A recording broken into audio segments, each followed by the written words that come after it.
अमीरुल मोमिनीन अल्लाहुम्मा इय्याका नअबुदु व इय्याका नस्तईन अस्सलातु वस्सलाम बितहिय्यति वल इकराम अला अशरफिल अंबिया वल मुरसलीन व औलादिहि तय्यबीन अत्ताहिरीन अल मासूमीन सुम्मा सलातु वस्सलामु अला अल सदीक़तुल मुबारका अल राज़ियतुल मर्ज़िया आलिमतु गैरे मुअल्लिमा आयतुल्लाहिल उज़्मा व ज़ौजते आयतुल्लाहिल कुबरा उम्मुल किताब उम्मुल कुरआन उम्मुल अनवार उम्मुल आइमा उम्मुल मासूमीन उम्मुल अलूम उम्मुल हुदा उम्मुल हसन उम्मुल हुसैन उम्मुल मोहसिन व उम्मे अबीहा अल सय्यदा फ़ातिमतुज़ ज़हरा व लअनल्लाहु तआला अला अअदाइहिम अजमईन अम्मा बअद फ़क़द क़ाल हक़ सुब्हानहु तआला फ़ी किताबिहिल मजीद बिस्मिल्लाहिर रहमानिर रहीम इन्नल्लाह व मलाइकतहु युसल्लूना अलन नबी या अय्युहल्लज़ीना आमनू सल्लु अलैहि व सल्लिमू तस्लीमा। ये टेबल हटा दो, ये टेबल हट जाएगा, मेंबर हटा।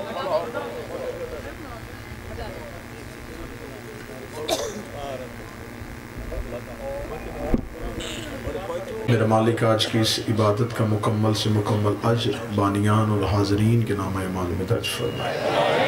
मेरा मालिक इस ज़िक्र की इज़्ज़त के सदक़े से हमें आखिरी सांस तक अक़ीदा हक़ अक़ीदा विलायत पे इस्तकामत नसीब फरमाए।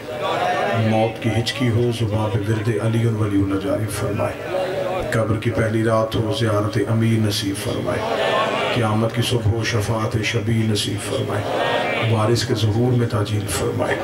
दुआएं कबूलियत तक पहुँचाएँ। सहारा दरूद का लें, मिल के बुलंद आवाज़ से सलावत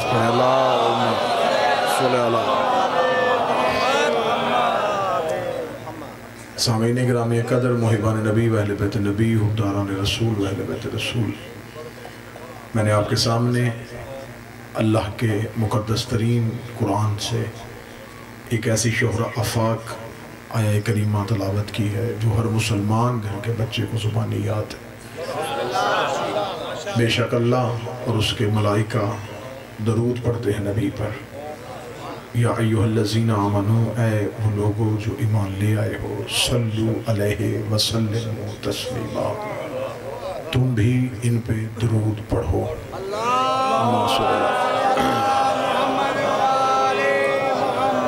आयत यहाँ पे रुकी नहीं। आयत में अल्लाह जो कहना चाहता था वो जुमला इससे आगे है, जिसे किसी न किसी मजबूरी के तहत मौलवी ने बच्चों तक नहीं पहुँचाया। खुदा कह रहा है इन पे सिर्फ दरूद ना पढ़ो, वसल्लिमू तस्लीमा, इन्हें ऐसे तस्लीम करो जैसे तस्लीम करने का हक है। आले मोहम्मद को सिर्फ मानने का हुक्म नहीं, तस्लीम करने का हुक्म। आज किसी मुसलमान से हम पूछें कि आप अली को मानते हैं, वो कहता मैं मानता हूँ। खुदा ने अली को मानने का हुक्म नहीं दिया, तस्लीम करने का हुक्म। अली को मानना ये कुरान की अतात नहीं, अली की विलायत को तस्लीम करना ये अतात परवरदिगार। सैयदा को नबी की बेटी ना मानो, सैयदा के हक को तस्लीम करो।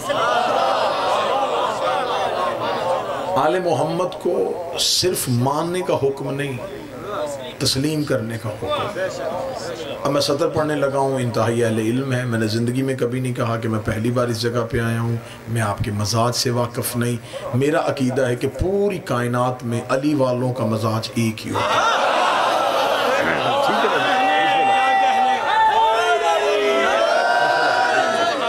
अगर मैं इसमें ये कहूँ कि जी मैं आपके मजाज से वाकिफ़ नहीं, मैं आपको ये नहीं जानता कि आप क्या सुनते हैं, तो कतई है। अली वालों का मजाज एक ही होता है।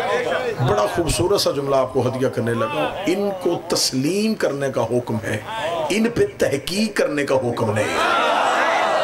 मौला हुसैन इज्जत अता फरमाए। इन्हें तस्लीम करने का हुक्म है, इन पे तहकीक करने का हुक्म है। तहकीक होती है गैर मासूम की बात में, तहकीक होती है गुनहगार की बात में, तहकीक होती है खाकी की बात में, तहकीक होती है बशर की बात में। जब आले मोहम्मद की बात हो फिर तहकीक नहीं है, फिर तस्लीम ही तस्लीम है, फिर तस्लीम ही तस्लीम है।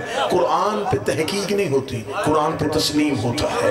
नबी पे तहकीक नहीं होती, नबी पे तस्लीम होता है। इमाम पे तहकीक नहीं होती, इमाम पे तस्लीम होता है। कुरान पे ये नहीं कहना कि आओ देखें ये कुरान ने माज़अल्लाह सही कहा है या माज़अल्लाह गलत कहा है, ये आयत ठीक है या आयत गलत है। कुरान की हकानियत पे तहकीक नहीं हो सकती, कुरान पे तहकीक हो ही नहीं सकती। अगर आप कहें कि कुरान की तो हर बात पे तहकीक होने की है ही नहीं, तो कुरान में अनगिनत वाक़यात ऐसे हैं जिसे आज भी अकल इंसानी तस्लीम नहीं करती, लेकिन कुरान के दामन में होने की वजह से हमें तस्लीम करना पड़ता है। आप कहेंगे कौन से वाक़यात हैं, मैं चंद वाक़यात पढ़ देता हूँ। आदम बगैर माँ बाप के दुनिया में कैसे आया, तहकीक नहीं करनी, तस्लीम करना है।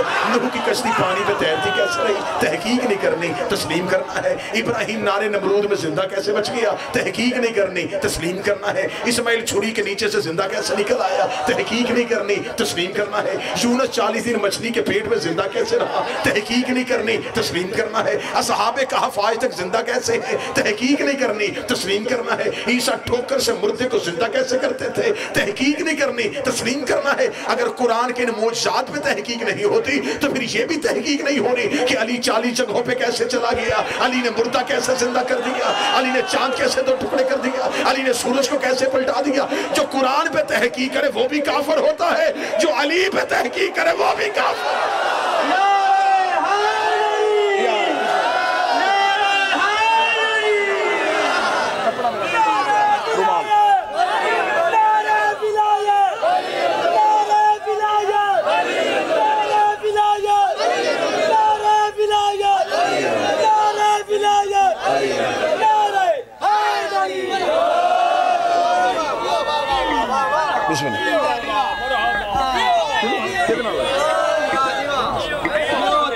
जो कुरान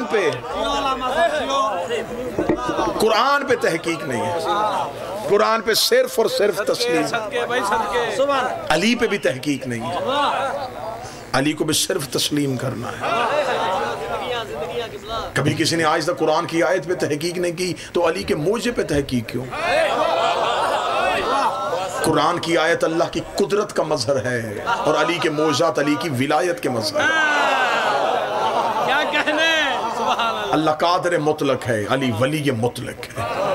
अल्लाह कादर हो के जो चाहे कर सकता है, अली वली हो के जो चाहे वो कर सकता है। मुतवज्जे है मेरी बात की जाना। कुरान पे तहकीक नहीं, कुरान पे तस्लीम है। नबी पे तहकीक नहीं है, नबी की बात को भी तस्लीम करना है। नबी जो कहें उसे मानना है। नबी की पूरी जिंदगी में क्यों क्या कैसे नबी के आगे नहीं कहना। मशहूर व मारूफ वाक़या अहले सुन्नत किताबों में लिखा है, एक शख्स अब्दुल्लाह इब्न अबई नमाज पढ़ रहा था, रसूल ने उसे नमाज की हालत में आवाज़ दी। उसने नमाज तेज़ की, रसूल ने फिर आवाज़ दी, उसने और तेज़ की, रसूल ने फिर आवाज़ दी, उसने और तेज़ की। नमाज ख़त्म करने के बाद नबी के पास आया, लब्बैक या रसूल अल्लाह, तो मैं पहली आवाज़ पे क्यों नहीं आया था? उसने कहा या रसूल अल्लाह मैं नमाज पढ़ रहा था। फरमाया शर्म नहीं आई तुझे हकीकत नमाज बुला रही थी, तुझे असल नमाज ने बुलाया था। परेशान हो गया, परेशान कहने लगा या रसूल अल्लाह मुझे क्या करना चाहिए था? फरमाया नबी जब भी बुलाए जिस भी हालत में हो आ जाते हैं। या रसूल अल्लाह अगर नमाज पढ़ रहा हूँ तो फरमाया नमाज तोड़ देते। तस्लीम का मंजिल समझाने को, तस्लीम क्या है? नमाज तोड़ देते। उसने कहा नमाज अल्लाह की थी। तो वजह आप मेरी तरफ करेंगे सर। उसने कहा या रसूल अल्लाह नमाज अल्लाह की थी। रसूल मुस्कुरा के फरमाते हैं तूने अल्लाह देखा है?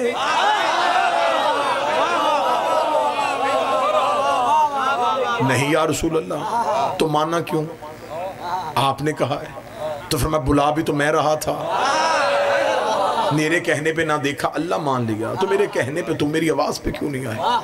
या रसूलल्लाह फिर क्या करना चाहिए था? फरमाया नमाज तोड़ देनी चाहिए थी, हुज्जत के पास आना चाहिए, नबी के पास आना चाहिए। ये फ़ौरन वहाँ से उठ के गया, चंद सहाबा मस्जिद के कोने में बैठे थे, कहने लगा ले जी आज एक नबी ने नई बात बता दी है। रसूल पहले कहते थे अल्लाह की नमाज पढ़ो, अब कह रहा मैं बुला रहा हूँ तो अल्लाह की नमाज तोड़ दो। अब हमें समझ नहीं आ रही अल्लाह की माने या मुस्तफ़ा की माने। कभी कहता अल्लाह की मानो, कभी कहता मेरी मानो। अब ये बात कर रहा था या करीब से सलमान मोहम्मदी गुजरे। सलमान देखेंगे नमाज पढ़ने का तरीका तुझे नहीं आता और इल्ज़ाम मेरे नबी पे दे रहा है। उसने मैं तो वही नमाज पढ़ा जो नबी ने सिखाई थी। सलमान का कल मेरे पहलू में खड़े होकर नमाज पढ़ना, मैं तुझे बताऊंगा कि असल नमाज किसे कहते हैं। कल वो सलमान के पहलू में खड़ा हुआ, जनाब सलमान ने तकबीरतुल इहराम का, तकबीरतुल इहराम के बाद सलमान ने नमाज को शुरू किया, बिस्मिल्लाहिर्रहमानिर्रहीम अल्हम्दुलिल्लाहि रब्बिल आलमीन अर्रहमानिर्रहीम मालिक यौमिद्दीन इय्याका नअबुदु पे सलमान आए थे। या नबी की आवाज़ आई सलमान ने वहीं से मुसल्ला छोड़ा नबी के पास आए, लब्बैक या रसूल अल्लाह, फरमाया प्यास लगी है मुझे पानी पिला। सलमान ने मशकीज़े से पानी का प्याला भरा, नबी के कदमों पे गए, नबी को पानी पेश किया, नबी ने पानी को लब लगाया, प्याला वापस किया, सलमान ने रखा, हाथ बांध के पूछा या रसूल अल्लाह कोई और हुक्म? फरमाया सलमान वापस पलट जा। सलमान पलट के मुसल्ले पे खड़ा हो गया, इय्याका नस्तईन इहदिनस सिरातल मुस्तकीम सिरातल लज़ीना अनअमता अलैहिम। सलमान ने अपनी नमाज को खत्म किया। वही अब्दुल्लाह इब्न अबी नमाज खत्म करके नबी के पास आया, आगे लगा बूढ़ा हो गया है, अली के दरवाजे पे सजदे करते, इसे नमाज पढ़ने का तरीका ही नहीं आया, ये नमाज से निकल के गया था, इसने सिरे से क्यों नहीं शुरू की? इसने तकबीरतुल इहराम नहीं कहा, इसने अल्लाहु अकबर नहीं कहा, इसने वहीं से शुरू कर दी।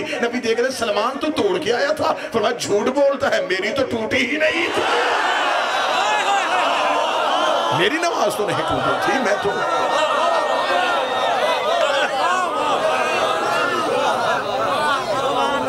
इसे कहते हैं तस्लीम। नबी की बात पे तहकीक नहीं, नबी की बात में सिर्फ और सिर्फ तस्लीम। बात समझ में आ रही है जी? अल्लाह पे तहकीक नहीं, अल्लाह पे तस्लीम। नबी पे तहकीक नहीं, नबी पे तस्लीम। इमाम पे भी तहकीक नहीं, इमाम पे भी सिर्फ तस्लीम। इमाम की बात को तस्लीम करना चाहिए था। जब अली ने कह दिया था कि खिलाफत मेरा हक है,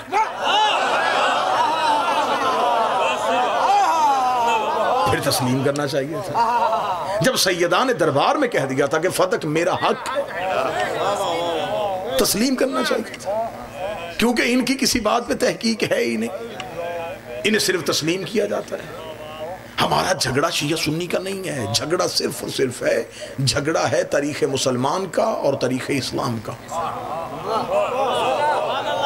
पढ़े लिखे चेहरे तशरीफ फरमाएं, अगली सतर की दाद मैं पढ़े लिखे लोगों से लूंगा।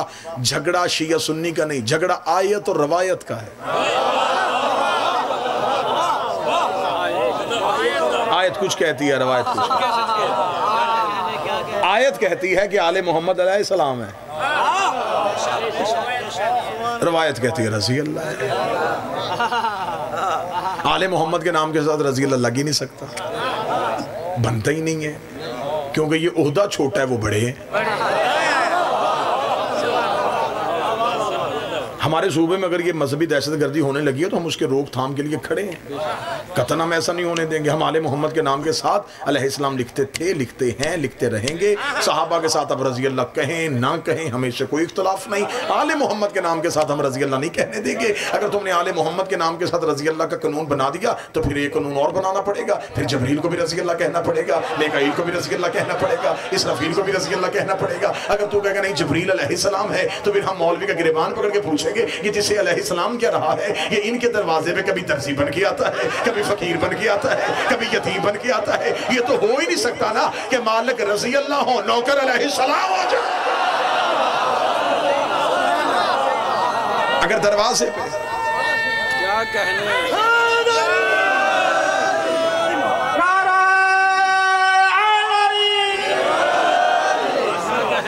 बिस्मिल्लाह बाबूजी, अगर दरवाजे पे अलैहिस्सलाम है तो फिर अंदर रज़ी अल्लाह नहीं हो सकता। सहाबा को सहाबा का मकाम देना चाहिए, अहले बैत को अहले बैत का मकाम देना चाहिए। सहाबी और है, अहले बैत और है। एक आसान से जुमले में सहाबा और अहले बैत का फ़र्क समझा देता हूँ। जो नबी से प्यार करें उन्हें सहाबी कहते हैं, जिनसे नबी प्यार करे। आप परेशान होकर सुन रहे हैं, इससे ज्यादा आसान जुमला मेरे पास नहीं। जो नबी से प्यार करें उन्हें सहाबी करें, जिनसे नबी प्यार करें उन्हें अहले बैत। जो रसूल को उठाएं उन्हें सहाबी कहते हैं, जिनको रसूल उठाए उन्हें अहले बैत कहते। जो रसूल के घर से बाहर हों उन्हें सहाबी कहते हैं, जो रसूल की चादर के अंदर हों उन्हें अहले बैत। सहाबी जन्नत में जा सकता है, ले जा नहीं सकता। सहाबी कौसर पी सकता है, पिला नहीं सकता। सहाबी मोमन हो सकता है, अमीर अल मोमिनीन नहीं हो सकता। सहाबी मुत्तकी हो सकता है, इमाम अल मुत्तकी नहीं हो सकता। सहाबी हाफिज हो सकता है, वारिस नहीं हो सकता। सहाबी खैबर में जा सकता है, फातिह खैबर नहीं हो सकता। सहाबी खंदक में रुक सकता है, कुल्ले ईमान नहीं हो सकता। इससे ज्यादा आसान करूं, रात गुजर जाएगी। सहाबा अहले बैत का फर्क समझाते हुए, सहाबी मोहम्मद को बेटी दे सकता है, ले नहीं सकता।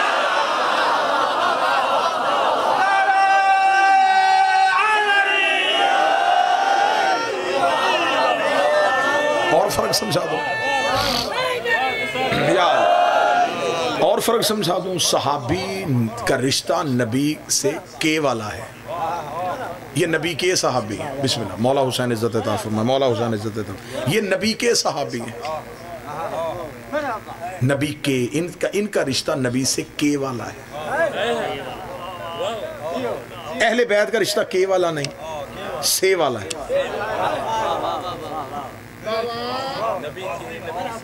समझ के ज़हन हाजिर करके आप मजलिस में बैठेंगे तो फिर जुमला कबूल होता जाएगा। थोड़ा सा भी गैर हो जाएंगे, जुमला ज़ाया हो जाएगा। सहाबी का रिश्ता नबी से के वाला है, किबला दाद लेना। अहले बैत का रिश्ता से वाला है। मसलन नबी के सहाबी, नबी के रिश्तेदार, नबी की बीवी, ये सारे के हैं। आले मोहम्मद में के वाला है ही कोई नहीं। अल फातिमा तो बज़ा तो मिन्नी, फातिमा मुझसे है। या अली अंत मिन्नी, अली तो मुझसे है। हुसैन ओ मिन्नी, हुसैन मुझसे है। उधर के है, इधर से है। दरूद के वालों पे नहीं होता, से वालों पे होता।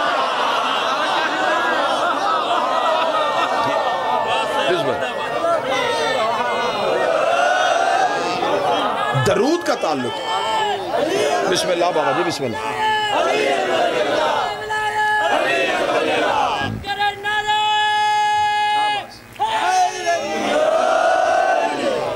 सहाबा का रिश्ता नबी के वाला है, आले मोहम्मद का रिश्ता नबी से वाला। बहुत बड़ा जुमला देने लगा हूँ, बड़ी धीमी लहजे में ऊंची बात कहने लगा हूँ। सहाबी अर्श पे भी जाके बैठ जाए, मुस्तफ़ा का नौकर ही रहेगा। हुसैन रेत पे भी बैठा हो, मोहम्मद का बेटा ही रहेगा।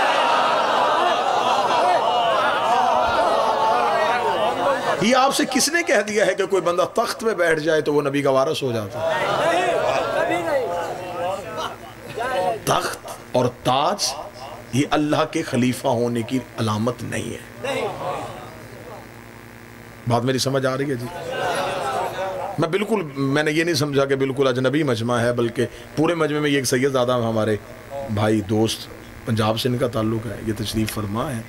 जितने लोग बैठे हैं ये सब के साथ मेरा विलायत वाला रिश्ता है, मोहब्बत वाला रिश्ता है, आले मोहम्मद वाला रिश्ता है। और सबसे बड़ा रिश्ता ये होता है, सबसे बड़ा रिश्ता जो है वो ये है। मासूम फरमाते हैं, ज़हरा का बेटा कह रहा है, मौला फरमाते मुझे अली का बेटा होने पे फ़ख्र नहीं, अली की विलायत पे होने पे फ़ख्र। लिहाजा हमारा आपका एक रिश्ता जो है वो विलायत वाला तो है। उस हवाले से मैं ये गुजारिश करना चाहूँगा कि हम लोग जो हैं, हम ये कहते हैं कि तख्त और ताज अल्लाह के खलीफा होने की निशानी नहीं। अगर तख्त और ताज अल्लाह के खलीफा होने की निशानी था तो फिर मूसा हिजरत कर रहे थे, तख्त फ़िरौन के पास था।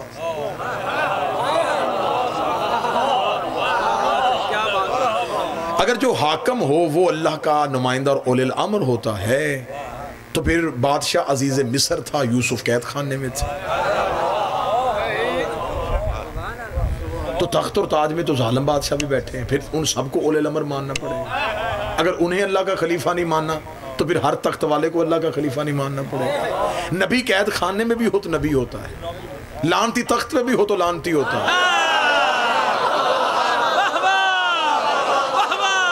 ऐसा है, क्या बात है। चले और आसान कर देते, और ज्यादा आसान कर देते। हजरत आदम अल्लाह के पहले नबी और पहला खलीफा है। पहला खलीफा है जो अल्लाह ने जमीन वालों के लिए बनाया। इन्नी जाइलुन फिल अर्ज़े खलीफा, खुदा कहता मैं ये बना रहा हूँ फिल अर्ज़े, ये जमीन वालों का खलीफा है। आयत है कुरान की।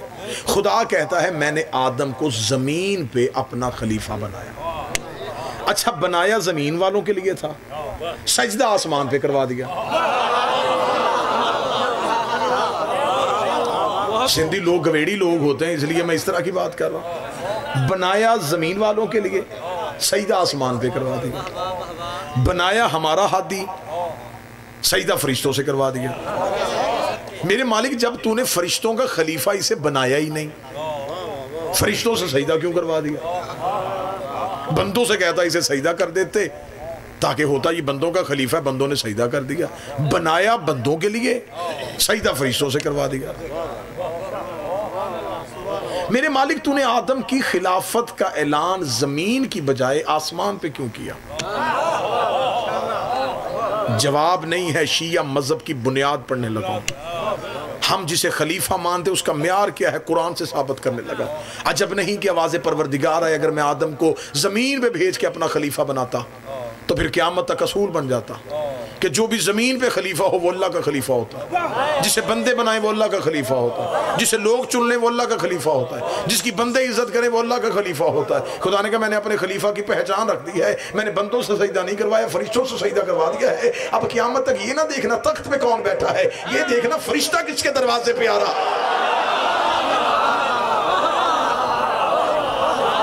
आप जिससे अल्लाह का खलीफा मनवाना चाहते हैं, झगड़ा हमारा सिर्फ इस बात पे है कि आप जिन्हें खलीफतुल्लाह कहते हैं वो खलीफतुल मुस्लिमीन तो हो सकते हैं, खलीफतुल्लाह नहीं हो सकते। वो बंदों के खलीफा थे, वो बंदों के बादशाह थे, बंदों ने उन्हें तख्त दिया था, बंदों ने उन्हें हुकूमत दी थी, अल्लाह की खिलाफत उनके पास नहीं थी। हम 3 बार अपनी अजान में कहते खलीफा तहू बिला फासल, अली बगैर फासले के अल्लाह का खलीफा। ये हमारा अकीदा है, ये हमारा मजहब है।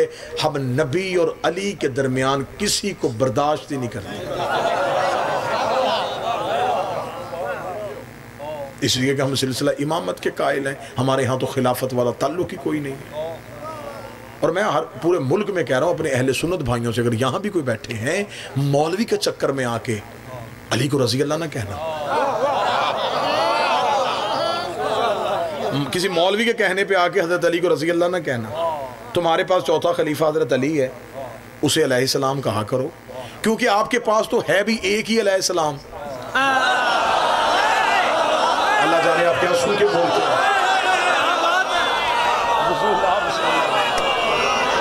हमारे पास तो अली के बाद भी कई अलैहिस्सलाम, आपके पास है एक अलैहिस्सलाम। तो एक अलैहिस्सलाम तो आप अपना संभाल के रखें ना। क्या कहने आपके? शियों की दुश्मनी में अली जैसे अलैहिस्सलाम से महरूम हो जाना ये कोई अक्लमंदी नहीं है। आपके पास अली है, अली अलैहिस्सलाम है। मौलाना कौसर नियाज़ी एक अहले सुन्नत के अजीम मौलाना थे, वो बड़ी बड़ी किताबें भी उन्होंने लिखी हैं, वो तब तकरीरें भी करते थे, बड़े अच्छे खतीब थे। वो जब सहाबा का नाम आता था तो रज़ी अल्लाह लिखते थे, हज़रत अली के नाम के साथ करमुल्लाह लिखते थे। करमुल्लाह वजहू, जिसके चेहरे पे अल्लाह का करम। एक दफ़ा शागिर्दों ने जाके पूछा, उन्होंने कहा उस्ताद जी हमें लोग ये कहते हैं कि तुम्हारा उस्ताद अंदर से शिया है। हम लोगों से कहते नहीं वो अहले सुन्नत अकायद में, वो कहते नहीं अहले सुन्नत अकायद वगैरह अहले सुन्नत अकीदे पे है, तो फिर ये अली को रज़ी अल्लाह क्यों नहीं कहता? या इसे कहो कि हज़रत अली को भी रज़ी अल्लाह कहे या बाकी सहाबा को भी करमुल्लाह कहे। कौसर न्याजी का जवाब सुनिएगा, जवाब आपके अकीदों को ताज़ा कर देगा। फजल भाई जुमला दिया कौसर न्याजी ने, उन्होंने कहा कि आप हज़रत अली को करमुल्लाह क्यों कहते हैं, सहाबा को रज़ी अल्लाह क्यों कहते हैं? कौसर न्याजी ने कहा कल तकरीर में मैं ये बात वाज़े कर दूंगा कि मैं अली को करमुल्लाह क्यों कहता हूँ। उन्होंने अपनी तकरीर में कहा था, उसने कहा मेरे सुन्नी भाइयों मैं अली को करमुल्लाह इसलिए कहता हूँ, सहाबा में से वाहद अली ही तो है जिसने आज तक कभी किसी बुत को सजदा ही नहीं किया, जिसका चेहरा अल्लाह के सिवा किसी को झुका ही नहीं।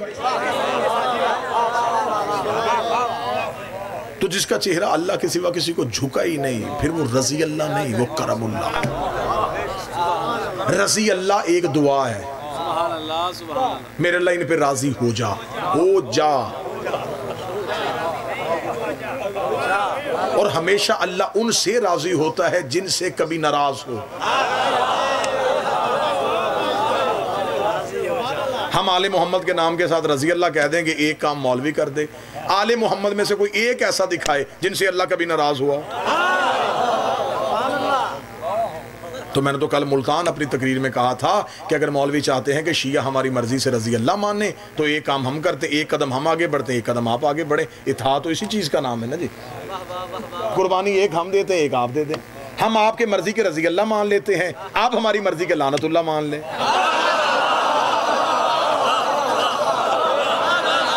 आप मेरी ताईद फरमा रहे हैं कि नहीं फरमा रहे?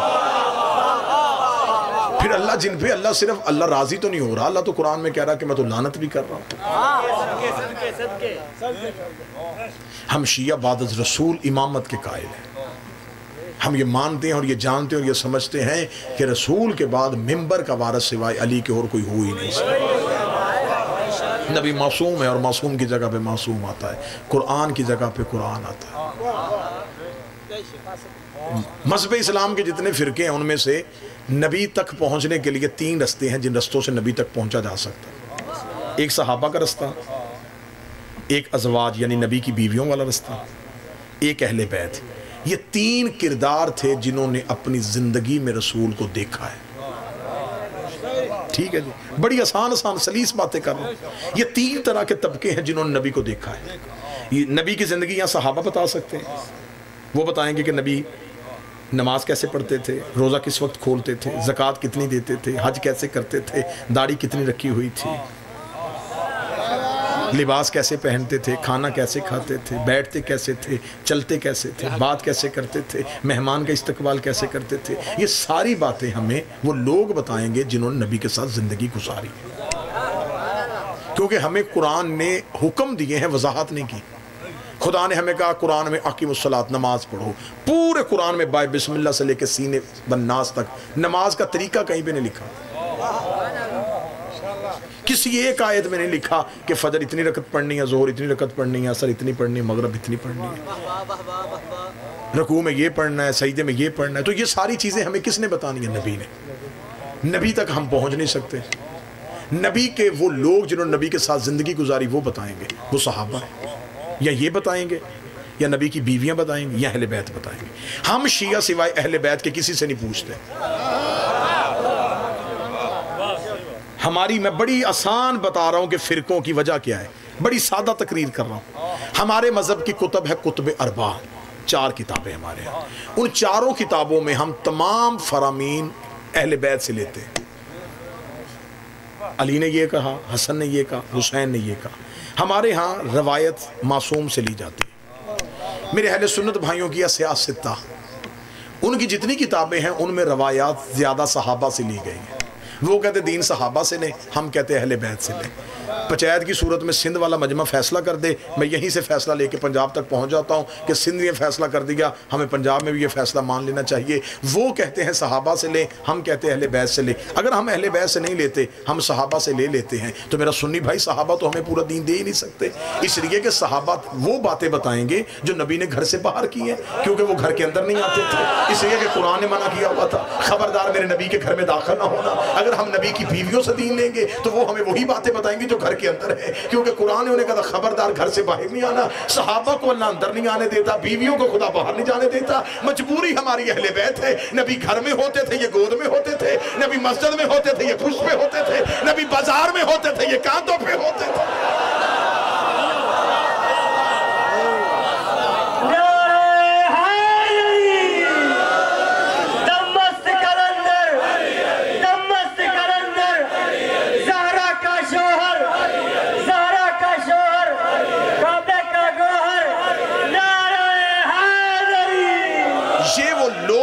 जिन्होंने नबी को देखा था। मतवज्जे है मेरी बात की जानब। सहाबा से दीन लिया ही नहीं जा सकता। सहाबा के दिए हुए दीन में गलती की गुंजाइश है। हाँ, क्योंकि सहाबा मासूम नहीं थे। सहाबा की इज्जत है, अतात नहीं।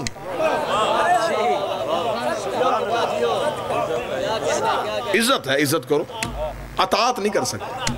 अतात होती है मासूम की। मैंने तकरीर शुरू की, मैंने मजलिस शुरू की, जब मैं आके बैठा मजमा इतना ज़्यादा नहीं था, मेरी तकरीर के दौरान बंदे आए, 15 मिनट बाद आए, कोई 20 मिनट बाद, कोई 30 मिनट बाद। अब जो 30-40 मिनट बाद बंदा आया, उसे ये तो नहीं पता कि मैंने पहले 40 मिनट क्या पढ़ा।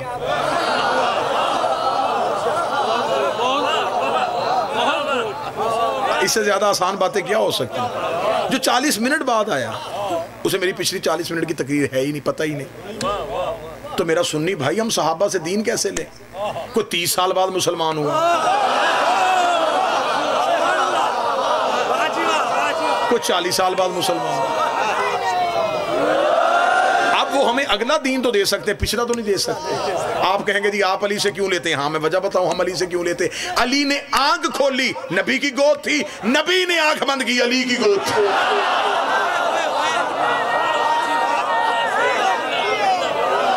ये एक लम्हा भी नबी से जुदा नहीं हुआ।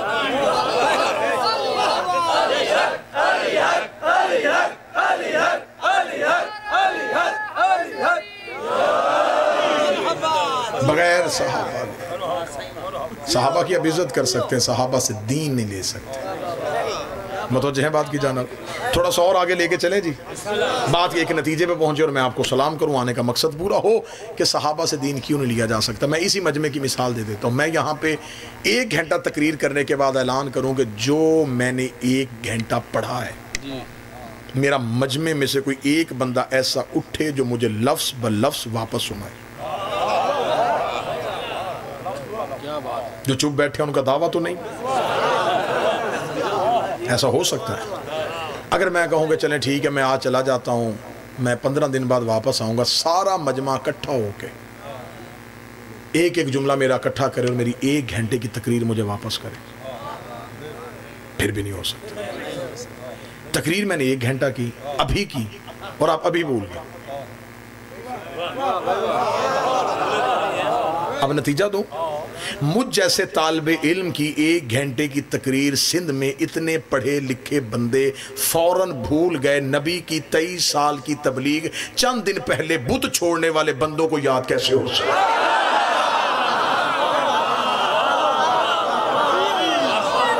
अगर आप गलत कर सकते हैं, अगर आप में गलती हो सकती है, तो क्या उस दौर में गलती नहीं थी? इस दौर में तो तालीम भी ज़्यादा है, टेक्नोलॉजी भी है, साइंस भी है, जिद्दत भी है, फिर भी याद नहीं हो रहा। तो वो दौर तो ऊँटों पे सफ़र करने वाले लोग थे, खजूरें खाने वाले लोग थे, लम्हा लम्हा तलवारें निकाल के लड़ने वाले लोग थे। चंद दिन पहले उन्होंने बुत छोड़े थे, उनको नबी की इतनी हिकमत वाली बातें कैसे याद रह सकती थी? अब मैं यहाँ से तकरीर करूँ, मैं यहाँ से तकरीर करके पंजाब वापस चला जाऊँ, ये मजमा पूरे सिंध गोट देहात में फैल जाए। कल कोई बंदा कहे जी रात कहाँ थे जी, पंजाब से फैसलाबाद से खतीब आया था, उसे सुनने गए थे, उसने क्या पढ़ा? आप तकरीर मैंने की थी, उस बंदे को सुनाई आपने। मेरी की हुई तकरीर में और आपकी सुनाई हुई तकरीर में फ़र्क आ गया। तकरीर मैंने एक ही थी, ये 2, 4, 500 बंदा जब बाहर निकला तो 500 हिस्सों में तकसीम हो गई। अब वजह पढ़ूं तो मुझे दाद चाहिए। कसूर मेरा नहीं, जितने रावी बदलते गए।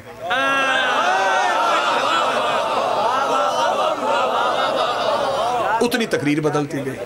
जिसने जिसे मोतबर समझा उसने उससे पूछ लिया, दूसरे दूसरे से पूछ लिया। आखिर एक बंदा मेरी 1 घंटे की तकरीर लेने के लिए आया था, मजलिस में वो था नहीं। वो इतने मजमे के एक एक बंदे के घर गया, कहीं से मेरी पूरी तकरीर नहीं मिली। ठीक है ना? मैं मिसाल दे रहा हूँ कि हमने नबी देखा नहीं, हम गैर हाजिर थे, हमने नबी वाला दीन लेना है। अब इस चीज़ को अपने जहन में खाका रखना, मैं इस पे एक इमारत बना के देने लगा हूँ आपको। जिस बंदे ने नबी देखा नहीं और उसने दीन लेना है, उसकी मिसाल देने लगा हूँ कि जिस बंदे ने मजलिस सुनी नहीं, उसने मजलिस लेनी है। इतने लोगों के घर गया, किसी ने 1 जुमला, किसी ने 2 जुमले, किसी ने 4 जुमले, वो परेशान हो गया।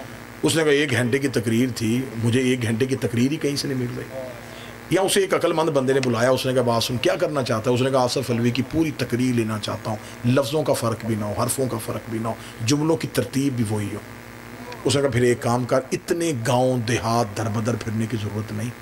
जब मजलिस हो रही थी ना, तो मजलिस में बिल्कुल उसके मेंबर के सामने एक बच्चा बैठा था। उसके हाथ में मोबाइल था, वो उसकी गुफ्तगू रिकॉर्ड कर रहा था। तो सारे बंदे छोड़ उस बच्चे के पास जा। वो बंदा उस बच्चे के घर जाने लगा तो सिंध के बूढ़े इस बात पे नाराज हो गए कि बूढ़ों के होते हुए बच्चे से क्यों पूछ रहा है।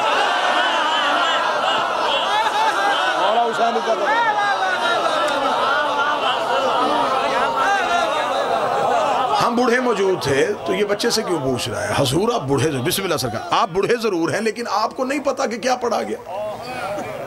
अब आपने तो उससे तकरीर लेनी है। इस बच्चे के पास ये फोन है, सारा मजमा भूल सकता है, ये भूलेगा? मेरे लफ्ज इसके पास महफूज हो गए, मैं बोल रहा था ये महफूज कर रहा था। इसके पास एक सलाहियत थी जिससे मेरे लफ्ज़ों को महफूज कर लिया। ये 25 साल तक इस सलाहियत को बचा के रखे।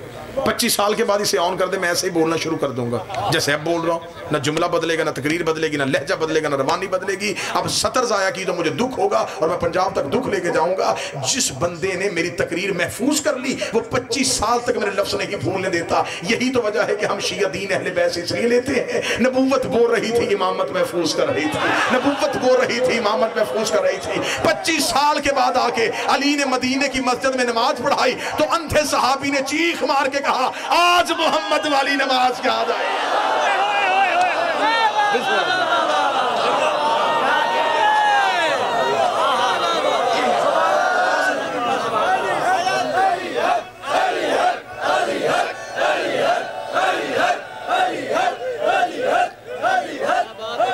बिस्मिल्लाह से।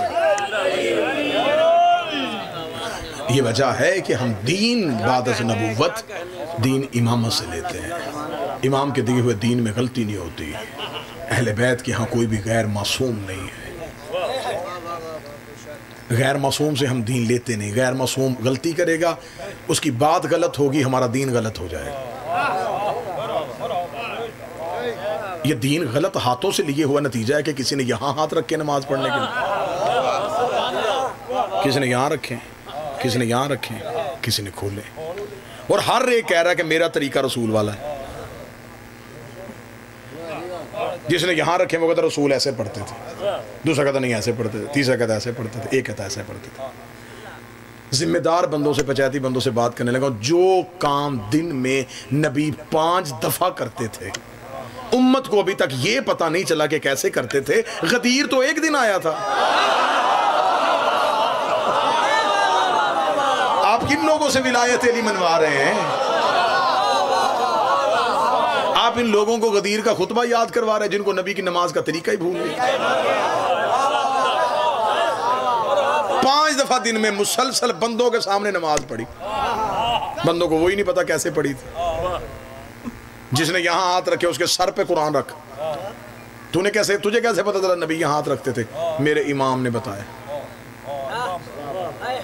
दूसरे का इमाम कहता नहीं यहाँ रखते थे, मेरे इमाम कहता यहाँ रखते थे, तीसरा कहता मेरा इमाम कहता यहाँ रखते, हम कहते हमारा इमाम कहता खोल के पढ़ते थे। इसका मतलब ये जो फर्क है ये शिया सुन्नी का फर्क नहीं, इमामों का फर्क है।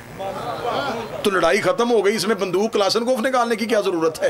ये बहस क्यों कर रहे हो कि नमाज किसकी ठीक है? पहले ये तो पता करो कि इमाम किसका ठीक है।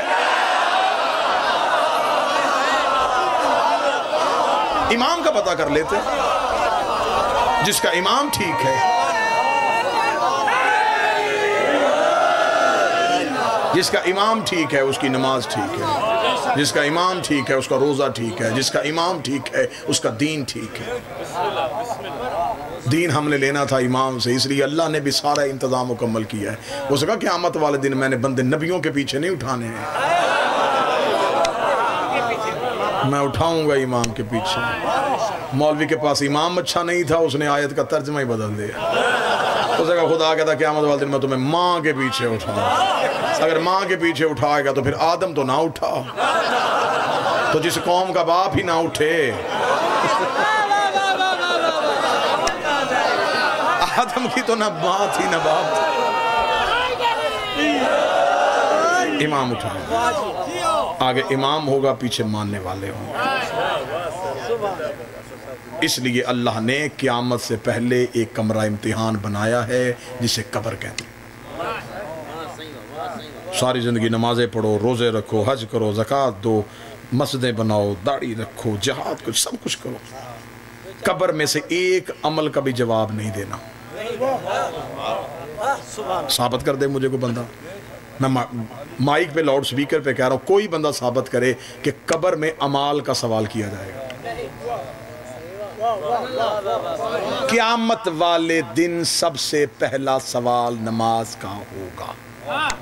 तो जो क़यामत से पहले एक इम्तिहान होना है, उसमें क्या पूछा जाना है? उसमें ना नमाज पूछी जाएगी, ना रोजा पूछा जाएगा, ना हज। मन रब्बो का, अल्लाह रब्बी, जवाब ठीक। मन नबियों का, नबी कौन है? मोहम्मद नबी, जवाब ठीक। मन दीनों का, दीन क्या तेरा? इस्लाम दीन, जवाब ठीक। मन किबलतों का, काबा तो किबला थी, जवाब ठीक। मन इमामों का,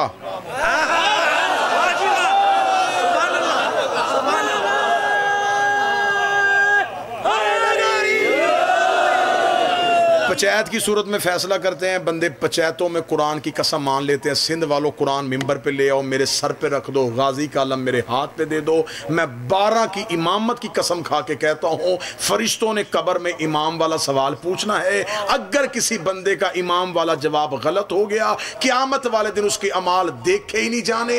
जितनी मर्जी नमाजें पढ़ेगी सारी जाया हो जाएंगी, क्योंकि इमाम ही अच्छा नहीं।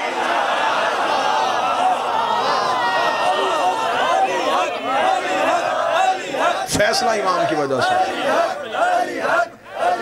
जन्नत और दोज़ख का फैसला इमाम की वजह से। अमाल तुलने हैं इमाम की वजह से। फरिश्तों ने कहा बंद करो इसके अमाल वाला रजिस्टर, जब इसका इमाम ही ठीक नहीं।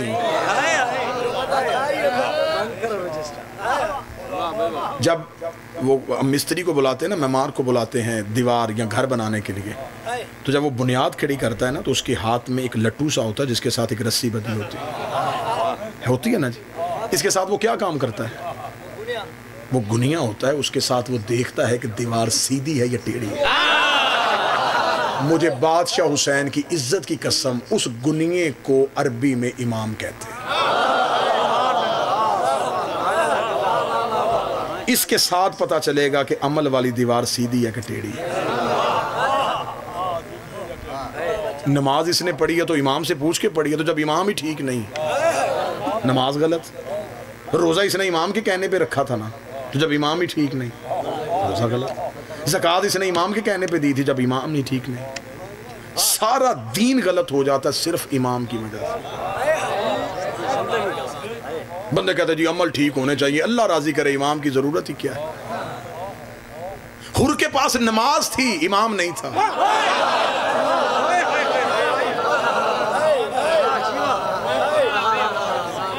हुर के पास रोजा था, इमाम नहीं था। अगर सिर्फ नमाजें बंदों को बचाती थी तो 9 लाख तो नमाज पढ़ रहे थे। उन्हें नमाज ने बचाया क्यों नहीं? इसका मतलब उनके पास नमाज थी, इमाम नहीं था। उनके पास रोज़ा था, इमाम नहीं था। उनके पास दाढ़ी थी, इमाम नहीं था। उनके पास दीन था, इमाम नहीं था। 72 के पास प्याज थी, लेकिन इमाम था। मैं फजाइल पढ़ रहा। बंदों ने हुसैन के इख्तियार समझे ही नहीं। बंदों ने समझ लिया एक जंग हुई थी, एक लड़ाई हुई थी। जंग और लड़ाई तो करबला है ही नहीं। लड़ाइयों का असूल है कि जवान लेके जाओ। हुसैन तो बूढ़े लेके गया। हुसैन ने तो जंग वाला कोई कानून रखा ही नहीं। अगर हुसैन की जंग होती तो जिस मौर्रख ने खैबर खंदक को जंग लिखा था, उसे करबला को जंग करबला क्यों नहीं लिखा? उसे करबला को लिखा वाक़या करबला। मैं फजाइल पढ़ने ले, इतना खूबसूरत जुमला मैं आपको हदिया करने लगा हूँ। जुमला मेरे हलक पे आ गया, मौजू के साथ मुतसिल करके आपको अता करने लगा हूँ। इन दो भाइयों से फजल भाई तैयब शादी दुआ लेने के लिए लगाऊँ। लोग समझते हैं करबला सहरा है। करबला सहरा नहीं, करबला कारखाना है। सत्र मुकम्मल होने देना। करबला कारखाना है। अगली सत्र मेरी जिंदगी से ज्यादा कीमती है। हुसैन इंसान साज कारीगर है। मौला हुसैन इज्जत दे। शाह अब्दुल लतीफ की और कलंदर की नगरी हो और जुमला जाया कर दें आप। करबला कारखाना है, हुसैन इंसान साज कारीगर है। सतर देने लगा हूं, सिंध वालों वसूल करना। हुसैन इतना बड़ा कारीगर था, हुसैन के पास ऐसा सांचा था, ये इंसान डालता था, अलैहिस्सलाम निकालता था। ये सांचा सिर्फ हुसैन इब्ने अली के पास, किसी नबी के पास भी ये सांचा नहीं था।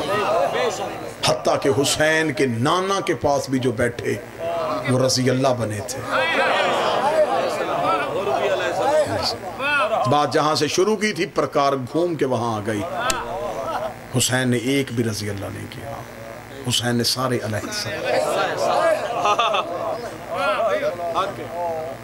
हुसैन ने अपने साथियों को हुसैन शनास कर दिया था। हुसैन ने अपने साथियों को हुसैन मजाज कर दिया था। हुसैन ने अपने साथियों को हुसैनियत के दायरे में ले आया था। वो ऐसे हुसैन मजाज हो गए थे, ऐसे हुसैन मजाज हो गए थे। थोड़ी देर के लिए लोहे को मकनातीस के साथ जोड़ के रखो ना, उसे जुदा करो तो वो भी मकनातीस हो जाता है। उसमें मकनातीस वाली सलाहियत आ जाती है। वो मकनातीस होता नहीं, लेकिन मकनातीस के साथ रहने की वजह से वो मकनातीस की मकनातीसियत को जज़ब कर लेता है। ये जो हुसैन के नौकर थे, इन्होंने हुसैन को ऐसा जज़ब कर लिया था। ये इतने हुसैन मजाज हो गए थे, ये इतने मजाज आशना हो गए थे कि शब अशूर हुसैन ने कहा जन्नत दूं तो मुझे छोड़ दोगे? उन्होंने हुसैन की तरफ देखे, कहा वो कौन सी जन्नत है जो तुझे छोड़ के मिलती है?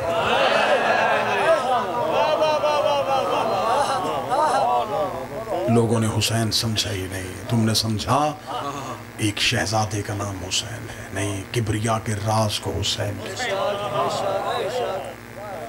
रात के इस अंधेरे में किसी गोट, किसी देहात में इतने बंदे किसी और नाम पे इकट्ठे करके दिखाओ।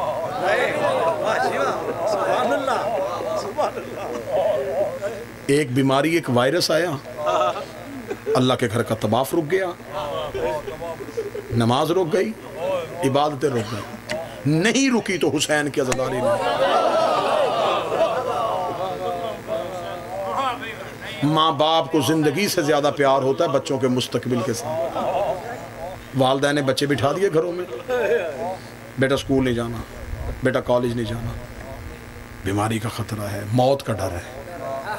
हुसैन के घर का दरवाजा खुला रहा।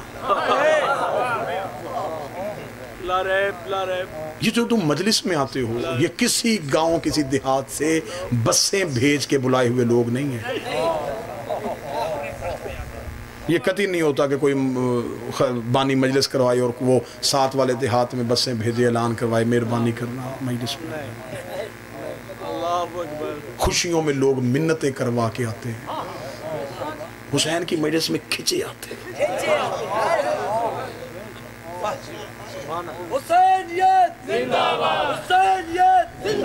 मैं तुम्हें सिर्फ बेटा बस खामोश ना, बस 2 जुमले मुस्कुराते। एक लम्हे के लिए जरा सोच लेना, मुहर्रम करीब ना, अगर तुम किसी प्रदेश में रहते हो, तुम्हें कोई शिया वाकफ ना मिले और यकदम तुम्हारे कान में कहीं से आवाज है या हुसैन, मौला की कसम बंदा भागता है उस तरफ। ये तुम बेसाख्ता हुसैन की तरफ क्यों खिंचे आते हो? इसका मतलब है कि तुम आ नहीं रहे, तुम्हें कोई बुला रहा। तुम क्या समझते हो कि तुमने अपनी मर्जी से फैसला किया कि तुमने आज मजलिस में जाना है? कितने हैं जो घरों के ताले लगा के आए हैं, कितने हैं जो घर में बच्चियों को, बहनों को अकेला छोड़ के आए। मैंने इस कौम को देखा रात की तरीकी में बेटियां लेके बगैर सवारी के सफर कर रहे होते। मजलिस खत्म होती है, उन्हें तसल्ली होती है, कुछ नहीं होती। बेटियां बेशक साथ हैं, मौला कोई सबब लगा देगा, किसी ना किसी तरीके से पहुंच जाएंगे। अब मुझसे सवाल करो, मैं उसका जवाब दूं, और सिंध में मातम की आवाज आनी चाहिए। ये जो तुम बेसाख्ता बहनें बेटियां लेके दौड़ती हो मजलिस की तरफ, जुमला गलत पढ़ूँ, आंखों से ना पढ़ा हो तो बीबी ज़ैनब मुझसे मेरी आंखों का नूर छीन ले। तू मातम ना कर सके तो तू जाने और शाम की मलका जाने। तुम जो मजलिस में आते हो, मजलिस से एक रात पहले ज़ैनब और सज्जाद तेरे घर जाते हैं, रो के कहते कल वाली मजलिस में तेरा नाम लिखा हुआ है, तूने हमारे बाबा को रोने के लिए जाना है, तू गरीब को रोने के लिए जा, तेरे घर की जिम्मेदारी सज्जाद।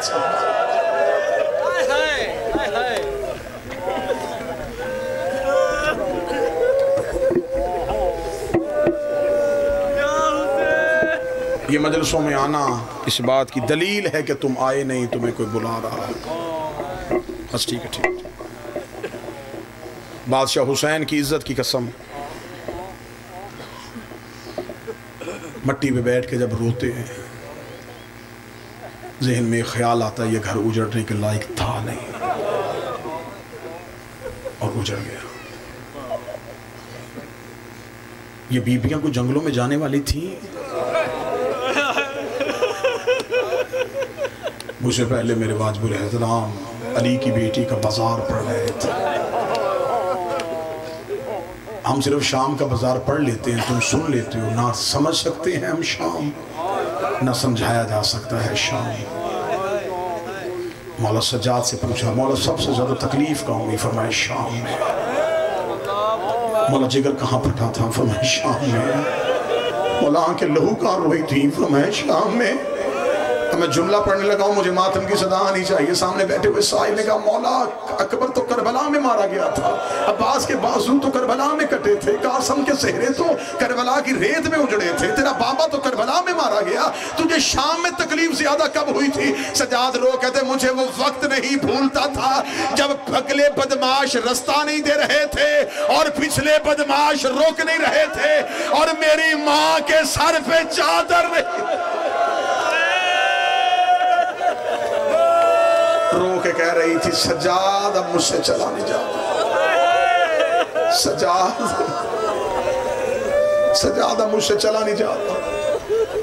आधा रास्ता उलमा लिखते हैं अली की बेटी ने बाजार का बैठ के अबूर किया। बैठ के क्यों गुजरी? रश इतना ज्यादा हो गया था, भीड़ इतनी ज्यादा हो गई थी। मुहर्रम करीब है, तो मैं गरीब का वास्ता गरीब बन के मुहर्रम करना। आज के दौर के बच्चे कहते हैं जी घर में भी तो मजलिस सुनी जा सकती। लाइव मजलिस आ रही थी, टीवी पे मजलिस लगी हुई थी, हमने घर में बैठ के मजलिस सुनी। बेशक तू घर में बैठ के मजलिस सुन, लेकिन ज़हरा तेरे घर नहीं आएगी, ज़हरा अपने बेटे ही के घर आएगी।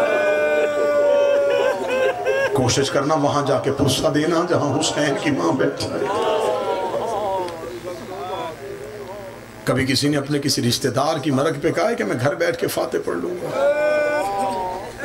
वो कहते नहीं जाना पड़ेगा, जाएंगे तो उन्हें तसल्ली हो जाएगी, ये चल के आया है। मोहम्मद की बेटी बारगाह में बैठ के मुहर्रम के 10 दिन में तेरा राह देखेगी। जाकर छोटा पढ़े बड़ा पढ़े, जिक्र का एहतराम करना। वह दौर अभी गुजरा नहीं जब हमारे बुजुर्ग चार पहियां उलटते थे, सरों पे खाक डालते थे, नंगे पांव चलते थे, बच्चियां अपने कानों में जेवर नहीं पहनती थी। हुसैन को ऐसे रोया जाता था जैसे गरीब बन के रोने का हक है।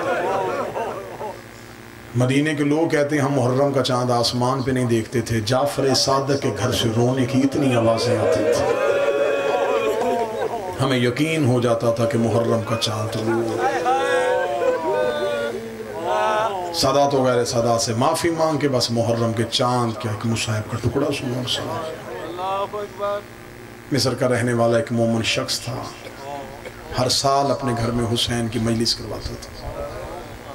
हुसैन ने नवाजा हुआ था, हुसैन का जिक्र करवाता, मातमदारी करवाता, न्याज़ें पढ़ाता। एक साल ऐसा आया कि कारोबार तबाह हो गया, इतना तबाह हुआ कि घर के बर्तन भी बिक गए, घर में खाने के लिए कुछ नहीं, दिया बुझ गया था, अंधेरा था घर में। छत पे खड़ा होकर मुहर्रम के चांद को देख के कहता मेरी जिंदगी में तुलू होता, तो मेरी जिंदगी में तुलू होता था, मेरे घर से मातम की सदाएं आती थी, तू भी तुलू हो गया और मेरे घर में इंतजाम बिल्कुल। अभी ये चांद से शिकवे कर रहा था, या कांधे पे बीवी का हाथ आया, आवाज़ दे कहती किससे शिकवा कर रहा है? कहने लगा चांद से। क्यों? कहता चांद मुहर्रम का आ गया और मेरे घर में हुसैन की अज़ादारी का एहतमाम कोई। बीवी दे कहती शर्म कर, मुश्किल वक्त में कीमती चीज़ें बेचते। रो के कहने लगा मेरे घर में तो बर्तन भी नहीं रहे, मैं क्या बेचूं? रो कहती मेरे पास एक कीमती चीज़ है। जहन में आया ज़रूर औरतों को जेवर प्यारे होते हैं, इसने को जेवर संभाल के रखा होगा। आगे आगे बीवी चली, पीछे पीछे शौहर चला। बीवी वहां आके रुक गई जहां दो बेटे सो रहे थे। मातम का हक अदा करना बे सिंध वालों। वहां आके खड़ी हो गई। शौहर दे के कहने लगा मैं समझा नहीं। रो के कहने लगी मेरे घर में इनसे कीमती कुछ भी नहीं, क्या करूं? बेच दे। शौहर देख लगा बेटे बेचू? कहने लगी हाँ, बर्दा फरोशों के बाजार चला गया, गुलाम बना के बेच दे। शौहर देखने लगा कभी बेटे भी किसी ने बेचे? रो के कहने लगी सच बता लिए किससे थे? कहने लगा मन्नत मानी थी हुसैन इब्ने अली के नाम।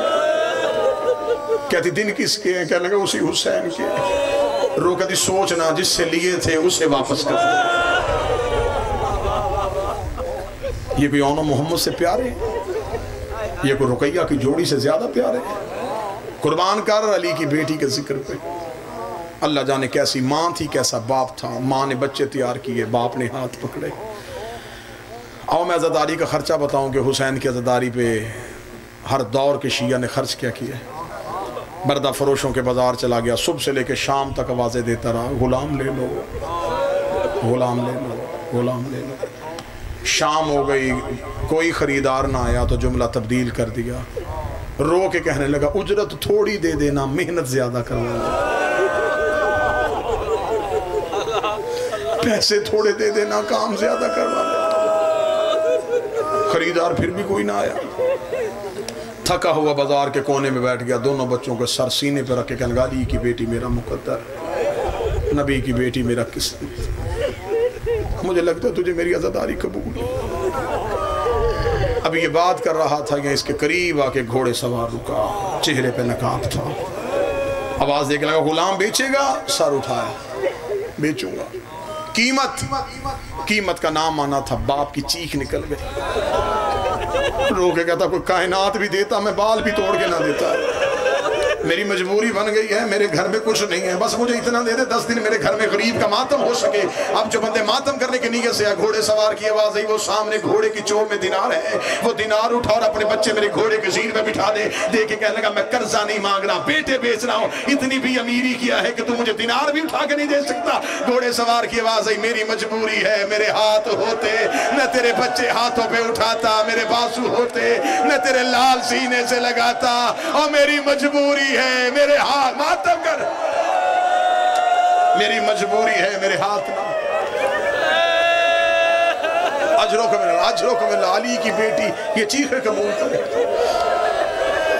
रो के कहने लगा, बच्चे जीन पे बिठाए, वापस घर आ गए। बीवी दरवाजे पे खड़ी थी, शौहर को आते देखा, रो के बिक गए। किसने खरीदे? कहने का कोई बड़ा ही शरीफ था, बाजू नहीं थे, चेहरे पे नकाब था। रो के कहने लगी अब ना खुद रोना ना मुझे रुलाना, जा जामे मस्जिद में जाके ऐलान कर मेरे घर में गरीब की मजलिस है। ऐलान हो गया, मोमनीन आ गए, इसके घर में मजलिस हुई, इसके घर में मातम हुआ, न्याज हो गई, लोग अपने घरों को चले गए। माँ बच्चों के बिस्तर देख रही थी, बाप बच्चों के कपड़े देख रहा था। आधी रात को उठ के शौहर के कदमों पे आई, रो के कहती है मुझे शर्मिंदगी नहीं है, लेकिन इतना पूछने के लिए आई हूँ जिसको बेचे हैं उसे बताया था कि इन्हें काम करने का तरीका नहीं आता, बताया था ये जिंदगी में कभी किसी के घर नौकर बन के नहीं गए। अभी ये बात कर रही थी, दरवाजे पे दस्तक हुई, मोमना दौड़ के गई, इसने दरवाजा खोला, कि काले बुरके वाली बीबी दोनों बच्चों के हाथ पकड़ के दरवाजे पे खड़ी थी। इसने हाथ बांधे, रोके लगी, बीबी इनसे कोई गलती हो गई, मैं माफी मांगती हूँ, बीबी मुझसे दिनार वापस ना लेना, बीबी मैंने हुसैन के नाम पे बेच दिए हैं। उस बीबी की आवाज आई, दरवाजा खोल, हम बेटे देते हैं लेते नहीं है। रोके लगी, तू जो गलियों में बेटे दे रही है, तू कोई हुसैन की माँ है? आवाज आई मुझे पहचान, मैं मोहम्मद की बेटी फातिमा हूँ। तू सारी रात मेरे हुसैन को रोती रही, मैं सारी रात तेरे बच्चे हाथों पे उठा के कभी करबला, कभी नजफ, कभी शाम रो रो के कहती रही ज़ैनब तेरी जोड़ी का सदका लेके। अल्लाह लानतुल्लाह अलल कौमिज़ ज़ालिमीन।